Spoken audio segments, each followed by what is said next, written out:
السلام علیکم ورحمۃ اللہ وبرکاتہ۔ الحمد للہ الذی خلق الانسان وعلمہ البیان وبعث رسلہ لہدایۃ الانس والجان، والصلاة والسلام علی خیر خلقہ محمد وعلی آلہ واصحابہ الکرام الی یوم القیام، اما بعد فقد قال اللہ تبارک وتعالی فی کتابہ المجید والفرقان الحمید، اعوذ باللہ من الشیطان الرجیم، بسم اللہ الرحمن الرحیم، یا ایہا الذین آمنوا اتقوا اللہ حق تقاتہ ولا تموتن الا وانتم مسلمون۔ تیرا بندہ تیرا رفعت کرے بس بندگی تیری، اسے تقوی کی راہوں پر چلا دے اپنی رحمت سے۔ دور جو انسان تقوی کی بہاروں سے ہوا، دور جو انسان تقوی کی بہاروں سے ہوا، جنت الفردوس سے وہ دور رکھا جائے گا۔ بڑا اہم موضوع ہمارے سامنے آیا ہے، یہ باب نمبر 6 ہے، اور امام نووی رحمہ اللہ نے باب کا نام رکھا ہے باب التقوی۔ اللہ ہم سب کو متقی بنائے، کیونکہ متقی لوگوں کے لیے ہی جنت بنائی گئی ہے، متقی لوگ ہی ڈائریکٹ جنت میں جائیں گے۔ اسی لیے رمضان کا مہینہ جب آتا ہے اللہ سارے مسلمانوں کو متقی بنانا چاہتا ہے کہ سارے ڈائریکٹ جنت میں جائیں، کوئی جہنم میں نہ جائے، کسی کو جہنم کی لپٹ بھی نہ لگے۔ اللہ تعالی ہم سب کو پوری زندگی تقوی پر قائم رہنے کی توفیق عطا فرما، ہمیں تقوی عطا فرما۔ باب التقوی، پہلے ہم تقوی کا معنی و مفہوم سمجھتے ہیں۔ تقوی یہ عربی زبان کا لفظ ہے، وقا یقی قہ سے، اسی سے الوقایہ بھی آتا ہے، جس کے معنی ہوتے ہیں بچنا، حفاظت کرنا، حمایت کرنا۔ یہ عربی زبان میں تقوی کا معنی ہے۔ اسی سے واضح ہوتا ہے کہ تقوی کو تقوی کیوں کہا جاتا ہے۔ تقوی کو تقوی اس لیے کہا جاتا ہے کہ تقوی انسان کو گناہوں سے بچاتا ہے، تقوی انسان کو برائیوں سے بچاتا ہے، بری چیزوں سے بچاتا ہے، اور اسی طرح سے انسان کی گناہوں سے حفاظت کرتا ہے۔ ایک متقی آدمی ہے، اس کے سامنے بھی گناہ کا چانس ہے۔ ایک فاسق و فاجر آدمی، اس کے سامنے بھی گناہ کا چانس ہے۔ جو متقی ہوگا وہ رک جائے گا، اور جو متقی نہیں ہوگا وہ گھس جائے گا گناہ کے اندر۔ اسی طرح سے حرام و ناجائز امور کے سامنے تقوی ڈھال بن جاتا ہے، اسی لیے اس کو تقوی کہا جاتا ہے۔ تقوی کی شرعی تعریف میں بہت ساری باتیں علماء نے لکھی ہیں، اور وہ ایک دوسرے کی وضاحت کرتی ہیں۔ کہتے ہیں حضرت علی رضی اللہ تعالیٰ عنہ بیان کرتے ہیں کہ اللہ سے خوف کھانا، قرآن پر عمل کرنا، جو کچھ اللہ نے دیا اس پر قناعت کرنا، اور آخرت کے لیے تیاری کرنا، یہ تقوی ہے۔ یہ چند باتیں علی رضی اللہ عنہ کی طرف منسوب ہیں۔ پہلی بات ہے کہ اللہ سے ڈرنا، نمبر 2 قرآن پر عمل کرنا، نمبر 3 جو اللہ نے دیا ہمیں حلال روزی اس پر قناعت کرنا، اور آخرت کے لیے تیاری کرنا۔ کچھ علماء کہتے ہیں تقوی کی تعریف یہ ہے کہ تم اپنے درمیان اور اللہ کے درمیان حرام کردہ چیزوں سے بچنے کے لیے آڑ بنا لو تقوی کو، یعنی اللہ رب العالمین نے ہمارے اوپر جن چیزوں کو حرام قرار دیا اس سے بچنے کے لیے ہم کیا کریں، اپنے اندر تقوی پیدا کریں۔ تم اپنے درمیان اللہ کی حرام کردہ چیزوں کے درمیان ایک آڑ بنا لو، اپنے درمیان اور حرام کردہ چیزوں کے درمیان۔ وہ آڑ کیا ہے؟ تقوی، کہ آپ کو وہ گناہوں تک لے جانے سے تقوی بچائے گا، اور وہ رکاوٹ یا آڑ اللہ کا خوف ہے، اسی کا نام تقوی ہے۔ تم اور تمہارے گناہوں کے درمیان ایک آڑ ہو جائے، اور وہ تقوی ہے۔ عبداللہ ابن عباس رضی اللہ تعالی عنہما نے متقین کی تعریف یوں کی ہے، الذین یحذرون من اللہ وعقوبتہ۔ متقی وہ لوگ ہیں جو اللہ سے اور اس کی سزا سے ڈرتے ہیں۔ متقی وہ لوگ ہیں جو اللہ سے اور اس کی سزا سے ڈرتے ہیں کہ یہ گناہ ہے، اس کی سزا اللہ نے رکھی ہے، یہ گناہ ہے جہنم کی طرف لے جانے والا ہے۔ تقوی کی سب سے جامع تعریف یہ ہے کہ اللہ کے تمام احکام کو بجا لینا، جو کچھ اللہ نے کرنے کا حکم دیا ہے سب کو کرنا، اور جن چیزوں سے منع کیا سب سے رک جانا، یہ تقوی ہے۔ جو کچھ اللہ نے کہا ہے کرنے کے لیے اسے کیا جائے، اور جن چیزوں سے بچنے کا حکم دیا گیا ہے اسلام میں اسے بچا جائے۔ تو معلوم ہوا کہ تقوی دراصل اللہ سبحانہ و تعالیٰ کی اطاعت اور بندگی کا نام ہے، اور یہ وہی کرے گا جس کے دل میں اللہ کا تقوی ہوگا، اللہ کی عظمت ہوگی۔ اسی طرح سے سوال یہ پیدا ہوتا ہے کہ تقوی یہ کہاں ہوتا ہے؟ تقوی آدمی کے لباس میں ہوتا ہے، تقوی آدمی کی داڑھی میں ہوتا ہے، اس کی شکل و صورت میں ہوتا ہے؟ نہیں۔ تقوی کہاں ہوتا ہے؟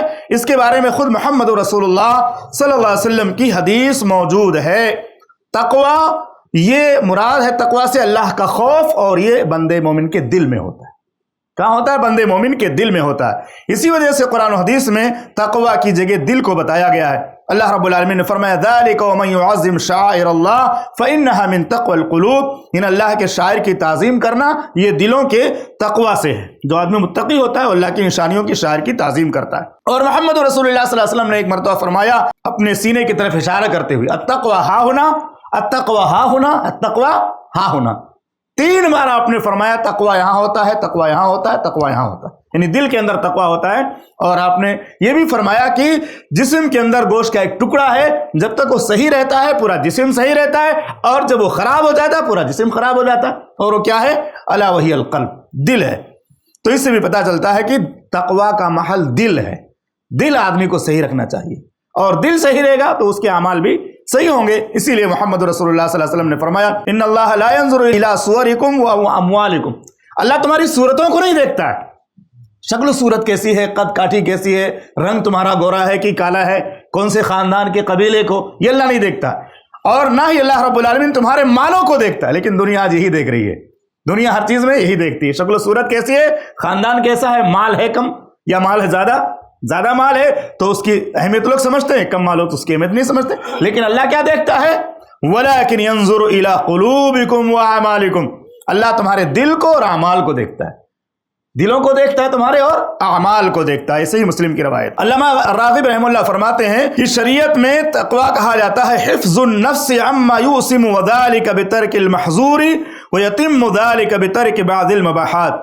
علامہ راغب رحمہ اللہ فرماتے ہیں تقویٰ شریعت میں کہتے ہیں ان تمام کاموں سے اپنے آپ کو بچا کے رکھو جو آپ کو گنہگار کرتے ہیں، وہ سارے کام جو آپ کو گنہگار کرتے ہیں ان سے بچاؤ، اپنے آپ کو ان کاموں سے دور رکھو۔ اور یہ چیز پوری ہوتی ہے بعض مباح چیزوں کو چھوڑنے سے بھی، بہت ساری مباح چیزیں بھی ہوتی ہیں لیکن وہ تقویٰ کے خلاف ہوتی ہیں، یعنی بہت مناسب چیز نہیں ہوتی، ان کو بھی چھوڑ دینا چاہیے۔ یعنی تقویٰ کے اندر یہ چیز بھی شامل ہے کہ آدمی بہت ساری مباح چیزوں کو بھی چھوڑ دیتا ہے تاکہ اس کا ایمان میں کمزوری پیدا نہ ہو، اس کے عمل میں کمی پیدا نہ ہو۔ جیسے کہ سنن رواتب ہے، یہ فرض تو نہیں ہے لیکن سنت مؤکدہ ہے۔ اللہ کے نبی صلی اللہ علیہ وسلم نے فرمایا جو کوئی شخص دن اور رات میں 12 رکعت پڑھے گا فرض کے علاوہ، اللہ جنت میں اس کے لیے گھر بنائے گا، اور جو متقی ہوگا اس کا اہتمام کرے گا۔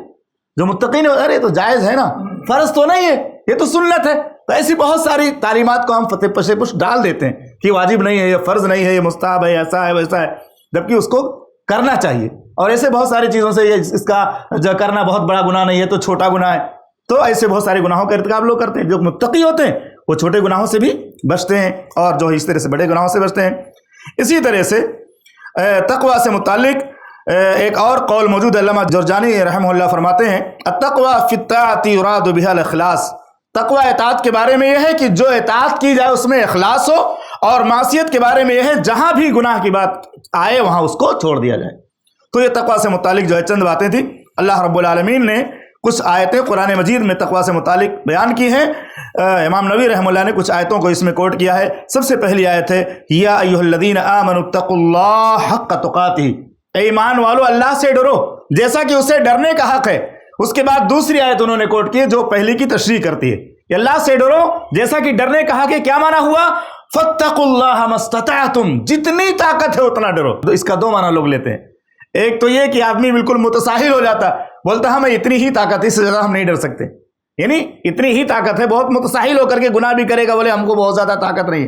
اور ایک آدمی پوری طاقت لگا کے گناہوں سے بچتا ہے، جتنی طاقت ہے گناہوں سے بچنے کی اتنا گناہوں سے بچو، یہ اللہ سے ڈرنے کا مطلب ہوتا ہے۔ اور ایک معنی اللہ نے اسی آیت کے اگلے ٹکڑے میں بیان فرمایا وَلَا تَمُوتُنَّ إِلَّا وَأَنْتُمْ مُسْلِمُونَ، اللہ سے ڈرنے کا حق یہ ہے کہ جب تک تم رہو مسلمان بن کر کے رہو، جب تک زندگی تمہاری باقی ہے اسلام پر قائم رہو، جب بھی موت کا فرشتہ آئے تمہارا ایمان تمہارے پاس موجود ہو۔ اسی طرح اللہ رب العالمین نے فرمایا یا ایھا الذین آمنوا اتقوا اللہ وقولوا قولا سدیدا، تقویٰ کا ایک تقاضا یہ ہے کہ ایمان والو اللہ سے ڈرو اور سچی بات کہو، اللہ سے ڈرو اور درست بات کہو۔ اور اسی طرح سے بہت ساری آیتیں ہیں۔ ایک آیت میں اللہ رب العالمین نے تقویٰ کا فائدہ بیان فرمایا من یتق اللہ یجعل لہ مخرجا، جو اللہ سے ڈرے گا تقویٰ اختیار کرے گا اللہ مشکلات سے نکلنے کے لیے راستہ پیدا کر دے گا۔